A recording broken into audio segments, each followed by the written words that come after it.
Well, welcome along to the latest edition of Sport Chat with me, Jon Francis, when we look at all the big issues of the week. And we're joined today by the South Shields SC chairman, Geoff Thompson, also sports broadcaster Connie McLaughlin, who's been covering Scottish football for quite a while now, and also the broadcaster Richard Shaw-Wright from the 4020 Rugby League podcast. Hello to you all well? Hi there. Very exciting times as well. We're going to be looking ahead to the start of the Premier League, restart of the Premier League season. Project Restart certainly has got up and running in those few weeks, and we can look ahead to the first couple of matches. We'll be doing that in a bit. But I just wanted to start with Geoff, actually, because, of course, it's been a traumatic few weeks for South Shields FC as a club. And one of the reasons we got you on today, Geoff, is to just outline the situation for people who don't actually know. You were well top of the table in the Northern Premier League, and the season was null and voided, which hasn't happened in some of the divisions higher up. Just explain for those who are watching and listening the exact situation with your club over the past few weeks. Yeah, of course. I mean, in a nutshell, we were lying top of Northern Premier League since September, and when this pandemic hit and football was stopped, if you like, we were still top with 12 points clear and 9 games to go.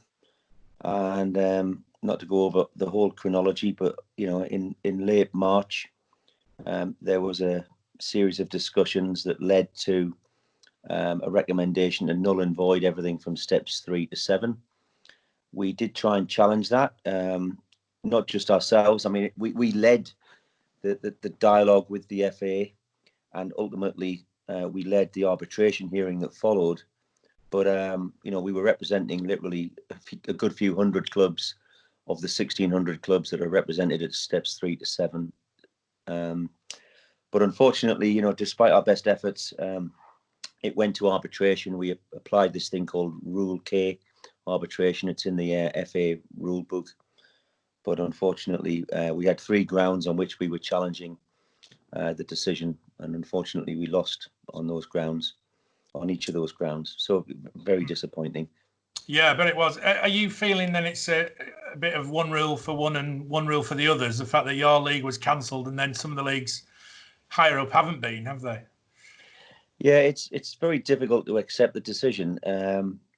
I am conscious that I don't want to be seen to be, if you look at the arbitration panel, it was chaired by Lord Dyson and 2 other QCs. So it was a very formal process. It lasted all day. We did it virtually via Zoom. I don't want to be accused of.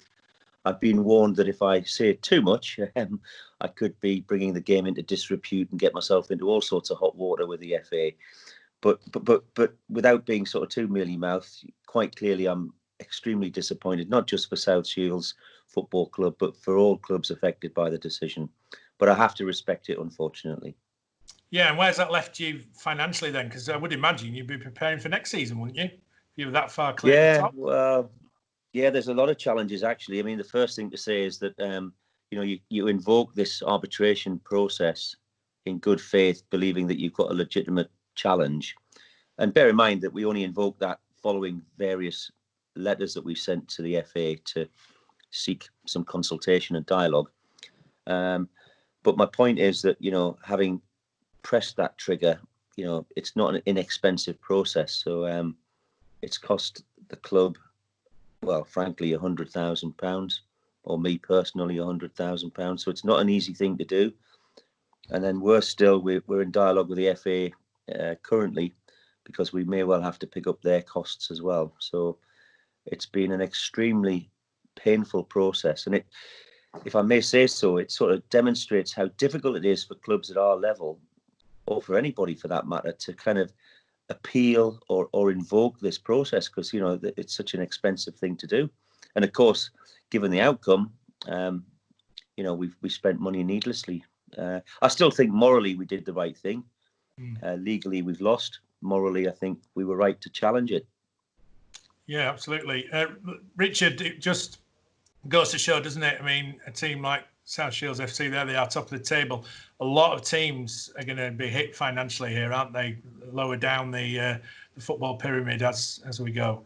Well, you imagine that £100,000 could be spent on many and various things which would help the club going forward, wouldn't you, for a long time to come? And you look at other examples just in England where the Women's Super League title was decided on points per game, and Chelsea were awarded the title, Liverpool relegated. You look at the fact League Two, League One have come to their conclusion. The Championship and the Premier League are restarting. There's no consistency across the board, is there? That's the confusing nature about all this. If it was like in Scotland where everything has just ended and that's it, that's fine. But it just seems in England, it seems there's a confusing pattern from one league to the next and no consistency whatsoever. Yeah, I think, Richard, my point, just to build on what you've said, is that, we accept that given the pandemic, it was right that football should cease rather. But it was what decisions then followed. Was there a need to make the decision as quickly? Was really our sort of argument, which, as I say, unfortunately we've lost. And there is some clear inconsistency across and down the pyramid now. Yeah, and how does that tie in then, Connie, with Richard touched on it there with the Scottish game? Because obviously the lower league clubs there, their seasons were just ended as well. What impact has it had up there? Yeah, I think that needed to happen for us for a few reasons, mainly because they needed to access the funds, and there was an issue from an insurance perspective that if they didn't have some sort of outcome of the league, they wouldn't be able to access that money. And, it's the same, and no matter if you're in the Championship in Scotland, further down the league, or even many, many clubs in Scottish Premiership as well, they rely so heavily on that gate money, and even a couple of games in, without having that, puts them in serious financial trouble.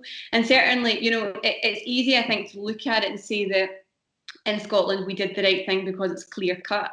It's certainly, if you know Scottish football, there's no such thing as it being clear cut up here. Absolutely not. And I think there's still a lot of anger. I think there's a lot of confusion as to why the league was finished the way that it was. I mean, people, if you know football, you'll probably, or you look at the Scottish game, that Celtic obviously finished champions. That was a bit of an easier decision because they were so far ahead, 13 points ahead of Rangers, 8 games left. The consistency in terms of form was clear for a lot of people to see. Where it does get really tricky is at the bottom of the league, and we've seen today, John, the news that Hearts have now been officially relegated, as of Stranraer and Partick Thistle. There was all this discussion about league reconstruction. We have been talking about this since we stopped playing football on the 13th of March. And from a Hearts perspective, and particularly their owner, Anne Budge, has been so vehement in terms of saying, do you know what, this is not fair. We were only, I think it was 2 points away from safety, or at least a playoff place. So there's a lot of discussions, I think, around the fairness of this as a whole. And then today we've seen the fact that that they voted for this league reconstruction this morning in the Scottish SPFL, and the vote was quite clear. No one supported it, or a lot of clubs weren't supporting it. They didn't get what they needed, and now Hearts are officially relegated. They're saying, yeah, would that have not happened if Hearts had not finished bottom? Would there have been no reconstruction talk if it had been a different team, the size of Hearts? Listen, I think it would be interesting to see. I think that we would only find that out if that actually happened. But I think the interesting thing from a Hearts perspective is that they're not lying down to this now. They're looking at now this legal challenge. So they've said to themselves, okay, we're losing so much money in terms of what it would be naturally as a sort of as a season in the Scottish Premiership, but also the money that's been lost from the games that they've not played. So I think there was commentators up here have been talking about £8 million that they could potentially get if they win this legal battle. But as Geoff said, it's not cheap. It's not cheap to do, and Hearts have not had their financial problems to seek. So Anne Budge has made a very, very sort of strong decision to say that, the principle of what's happened is wrong, very similar to what Geoff's saying. And she has almost a duty of care and as a leader of that organisation to say, we need to do something about this. And the only way that we can now do that is through legal challenge. What that's going to look like is anyone's guess, I think. It's really interesting because, I echo Anne's feelings about it, not knowing the lady, but you do have a responsibility, which is why I felt duty bound to take it on. And so I understand her predicament and her responsibilities. But of course, we went through a very rigorous process. We appointed our own QC, our own counsel. So we went about it in the right way. And we, as I said earlier, we had 3 grounds on which we were challenging the decision, but we lost on all 3. So my point is, these things are very complex, time-consuming and expensive, and there's no guarantee of what the outcome might be. Yeah, it's a difficult one. It must stick with you a little bit, Geoff, the fact that Celtic were, I know, different leagues, they're in a similar position to you, and they're crown champions, and there you are having to fight a legal battle with this. Well, yeah, I think, our argument all along was, yes, as I said a moment ago, football had to stop, but there was no reason to immediately make the null and void decision. We had time, as evidenced now. We've got National League still trying to decide what to do, and we've had all of those other examples, both in Scotland and elsewhere, up and down the pyramid, where people have taken the time, have consulted, and have come up with, an approach, notwithstanding the difficulties that each of those approaches bring to bear. I think that it's been interesting, Geoff, even here in Scotland, looking down south and peering over at what's happening in the Premier League. I think a lot of people up here are saying, or certainly some people are suggesting, that we might have followed a similar model in terms of being able to play those final 8 games. Now, the only issue that we've got up here is that we're quite a considerable amount of time behind in terms of phases of lockdown. So that might have been trickier. But there's, how many people and how many discussions did everyone have at that period of time when lockdown was happening about what the different options would look like? And I think up here that there was a very sort of strong leadership, even though a lot of people might argue that with the SPFL, just to say that's it. Mm. Yeah, I think, one could admire the fact that they made that swift decision. It's the inconsistency, I guess, that we're seeing elsewhere in England that makes things more difficult. And, Richard a moment ago was talking about the implication, of course, because, all right, yes, we've spent money and failed, but we, having been top for all that period of time, it might not be the millions of pounds that you're quoting, Connie, for Scottish football, but, for us, our business plan had assumed National League North football for next season. We had some assumptions about gate receipts, an increased crowd because we've got pretty good support. And we were expecting an increase on that and indeed, greater revenues generally from sponsorship as well. So all of those assumptions are now, kicked into the long grass, gone. We're having to recut our numbers. And certainly, another season in in Northern Premier is, it's probably cost us up toward £500,000 in lost revenue opportunities. Mm. Like Richard was saying, Geoff, a lot of other clubs are going to find the finances really difficult, aren't they, over the coming weeks? Yeah, we're hearing, I've been in touch, as you might imagine, with literally hundreds of chairmen at our level and below, sort of steps 3 to 7, and indeed people involved in the ladies' game as well. And it's a really tough time for everybody. The argument, of course, from the FA was that that's the reason why they made the quick decision, and I think that does hold some water. But it was just the outcome, really, for us that was so difficult to take. 12 points clear, 9 games left, been top since September, and the other argument clearly is we've invested heavily, not just last year, but over the course of the last few years, in not just our first team, but also the infrastructure, etc., in order to get ourselves into a position where we could enjoy, higher tier football. And there are other clubs who just, frankly, with the greatest respect to them, haven't been able to or haven't made that investment. And as a result, we've wasted all of the monies we've spent historically, one could argue, So it's a sort of double or triple whammy, really, that the decision's been so much more difficult to take.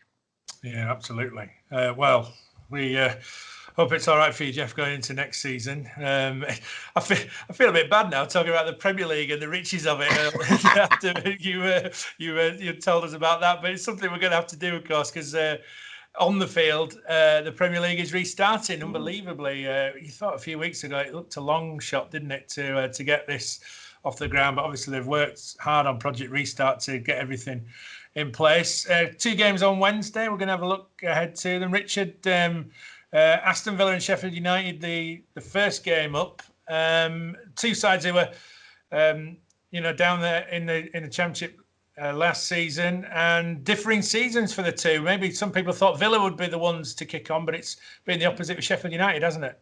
Very much so. I mean, you think of summer football, and for those football tragics or people who like a gamble, they've been speaking about Icelandic or Finnish football at this time of year. Now we've got the Premier League back. It's very confusing. It's momentum, isn't it? As a phrase, as a concept. Sheffield United with plenty of it going into the break. Can they keep hold of that against an Aston Villa side who obviously need to find some form from somewhere to get out of the relegation zone? But I think you look at the Blades, you look at the fact that they do appear to have a lot of togetherness within the squad and the staff there. The fact that they've done so well this season, the fact that they've still got an aim of getting into Europe, they've still got a big target, haven't they? It's not as if they're one of these mid-table sides with nothing much to play for. I think you've still got to look at a Blades win on Wednesday. How will no crowds affect things? We've seen in Germany plenty of away wins. We've seen in Australia and New Zealand with the rugby some big blowout scores without the crowds there. So it's going to be fascinating to see. It's almost like a brand new season, but you've still got in the back of your mind, I think I'd side with the Sheffield United win. I think it's really interesting, John, to think about that, right? Because building up to this, we've been so excited, haven't we, to see the prospect of this. You didn't think it was ever going to come, and now we think we're 2 days away from seeing, Premier League football again. That aside is just something to sit and celebrate. And I think over a course of 3 months, it's been a little bit of rubbish for a lot of people. So that is, I think, first and foremost, a piece of good news that we've all been waiting for.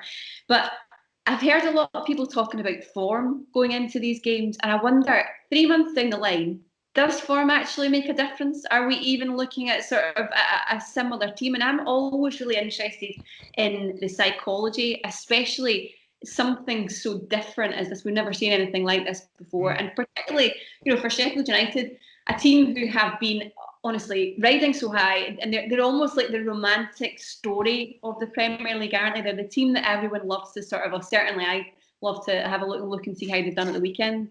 And I think that I'll be really interested to see if they can keep that going and have that consistency, because as Richard said, that there's something about that team that Chris Wilder has instilled in those guys, that there is a real togetherness, a leadership with them among that team. But can they keep that going, knowing almost they've had 3 months to look back and say, oh my God, what have we done so far?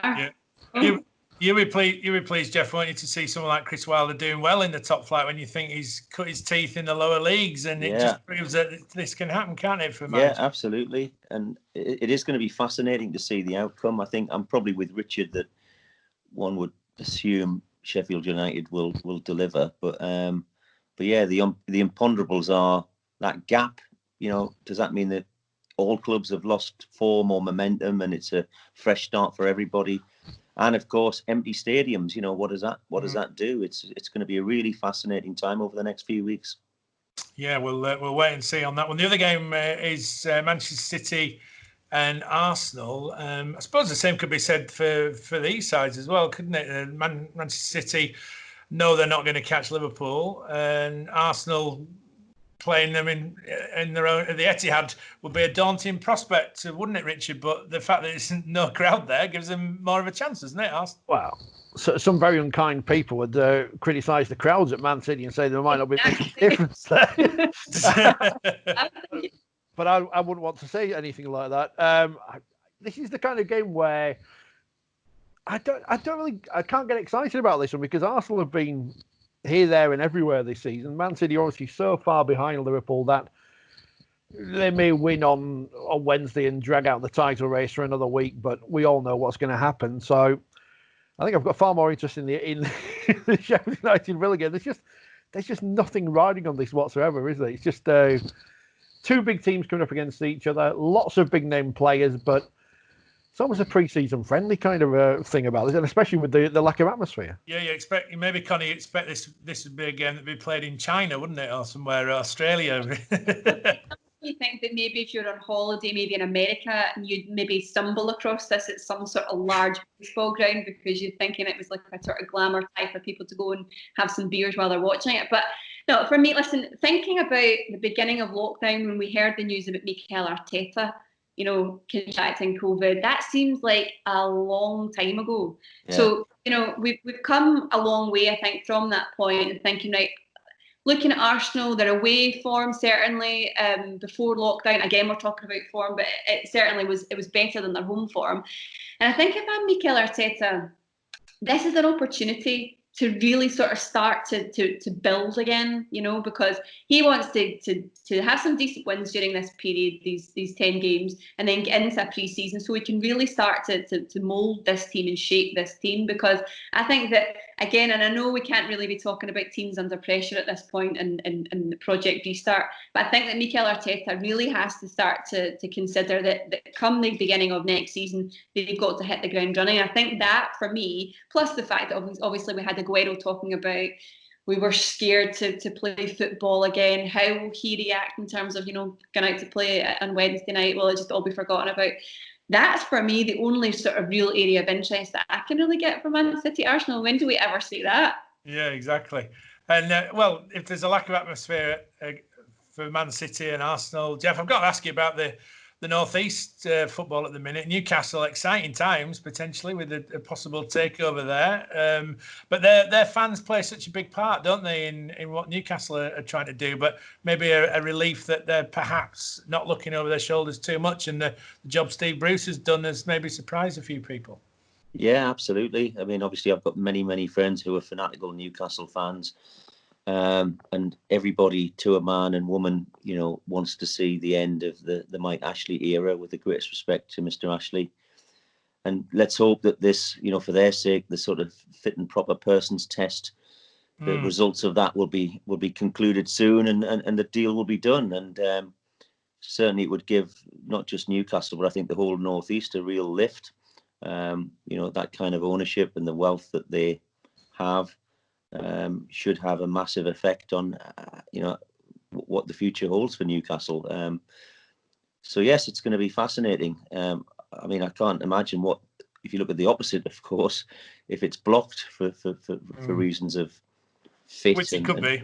Yeah, indeed. I mean, it's, I don't even want to contemplate that. But and equally, Sunderland, I've been, as well as my Mariners loyalties and my passion for South Shields, of course, I've also been a long-suffering Sunderland fan, and it's quite sad to see where that club is now. And third season in League One's not ideal, is it?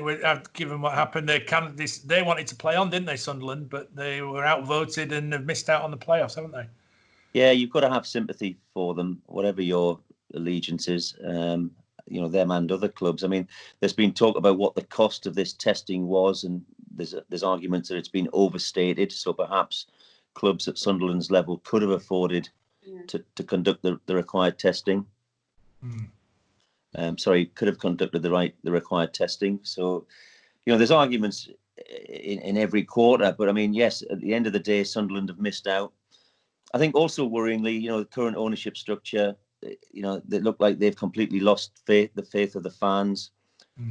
They're selling players. We had a young lad, Mumba, who played for us on loan at the end of last season, and we're all aware now that he's likely to be sold or has been sold to Norwich. And you start to wonder, well, is the club looking correctly at its long-term plan? When it's selling young talent like that, arguably prematurely and at the wrong price.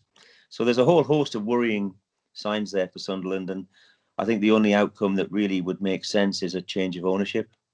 Yeah, can I ask, why do you think that, because we look at what happens, in the North East and Sunderland and in Newcastle, why do you think there's this consistent sort of soap opera surrounding ownership with these two clubs? Yeah, well, it's a good point. I mean, all right, Newcastle, of course, has been with Mike Ashley now for what, is it 10 years or more? Yeah. So 13, is it? Yeah, well, quite some time, and I think, the passion of the fans is one factor, that they want the very best for each club. And consequently, when they think that the clubs are underperforming or the owner isn't investing correctly or isn't the right fit, they express their opinions. I suppose that's true of any club, but probably a little bit more vociferous and a bit more passionate, perhaps, in the Northeast. But, I hope that, as I said a moment ago, that saga looks like it's coming to an end for Newcastle, and it should be a positive outcome, hopefully. And with Sunderland, maybe a little bit less certainty, but, I think undoubtedly the club, in my opinion, needs to be sold, and under new ownership, perhaps they can kick on again. But it's very sad to see Sunderland playing again another third season at the level they're in currently. Yeah, we'll see what happens with Newcastle and Sunderland over the coming weeks. We're into the final few minutes of the programme. It's absolutely flown by, hasn't it? I wanted to just touch on a couple of other sports. And Richard, really good to see the crowds being let back in rugby league and rugby union in Australia and New Zealand, and encouraging signs for what they've done as countries. But the fans are actually back in, and it's been a reasonable success, hasn't it? Apart from the NRL, there has been a positive test in one of the games. Yes, there was a strange situation involving a player and something to do with a child at a school, which caused the game to be postponed, but was played again this morning, so that was okay. We had the very bizarre act last week, and this is something we're all going to have to get used to, is acting in different ways. Benji Marshall had to be isolated from his teammates because he kissed a reporter on the cheek. Obviously, he knew this reporter, so that's okay. But obviously, I mean, it is Australian rugby league. These things, other things happen sadly down there. But this was, all consensual and all fine. But it's just getting used to new norms. So he had to be isolated from his teammates this week. They're starting to ease back in Australia. Obviously, it's a different situation in New Zealand where they're COVID-free at the minute. They had big crowds at the rugby union as that returned the Super Rugby at the weekend. Everyone's happy to get back to some kind of normal there. They're allowing crowds in New South Wales at the games in the NRL up to 10,000 at the weekend. So things are slowly starting to get back to normal. Still got those strange things with the form on the pitch in terms of big blowout scorelines. They've changed the rules halfway through the season, but normality is resuming in the Southern Hemisphere, and at least we're getting a taste of it on TV, if not in our stands just yet. Yeah, and something briefly, Connie, the Hearts and Hibs were talking about using Murrayfield, weren't they, and social distancing fans, and they could get crowds of 10,000 in, and they were looking at getting people in for the Autumn International Rugby as well in Scotland, something they've looked at. Yeah, certainly something we've looked at. But again, John, here we seem to be trying in some way to follow a sort of similar model to New Zealand, which is a little bit more tricky for us in Scotland because clearly we've got not the border of the Tasmanian Sea to think about. So I think Nicola Sturgeon here is trying to be as stringent and as strict as she possibly can in terms of keeping us in lockdown and keeping us safer, which means, unfortunately, the chances of us in this country seeing crowds at sporting events, you're talking well into either the end of this year or the beginning of next year, which I think for a lot of clubs, whether it be rugby or football, is a real concern financially, but also from a fan's perspective. Thinking about, I thought it was Celtic even a few weeks ago talking about selling virtual season tickets, so that trying in some way to bring other sort of commercial value to the game. But I think it's going to be a very long time before we see. Again, I hate to use that phrase of the new normal, but anything similar to what we've seen before in fans and stadiums, unfortunately. Yeah, I just really briefly, Geoff, sorry, we're just about out of time. We've got about a minute left. I had to mention, because we've got you on, the Great North Run. It's gone by the wayside today, hasn't it? Yeah, that's a huge event for the North East, but we're going to have it next year. Yeah, again, the finish line, of course, is in South Shields, so it does give our local economy a major boost. So very sad to see that's been postponed as well. And just briefly on Connie's point, I mentioned our numbers. We're now looking at forecasting for much smaller crowds, because of social distancing, and we haven't got income from other sources. So for clubs at our level, if this social isolation constraint continues for very long, it's a massive, massive problem. And I'm hoping that we just see, rapid relaxation, obviously when it's safe to do so. Well, we wish you luck for the future, Geoff. Thanks for coming on today. No, Really, my pleasure. Lovely to meet you all. Fascinating stuff. I really enjoyed it. Thanks to you. Thanks to Richard, as always. And thanks to Connie as well. Good to see you. And let's hope things settle down up in Scotland as well. We shall wait and see. Thanks for joining us on this edition. Thank you, guys. Thank you, everyone. Thank you.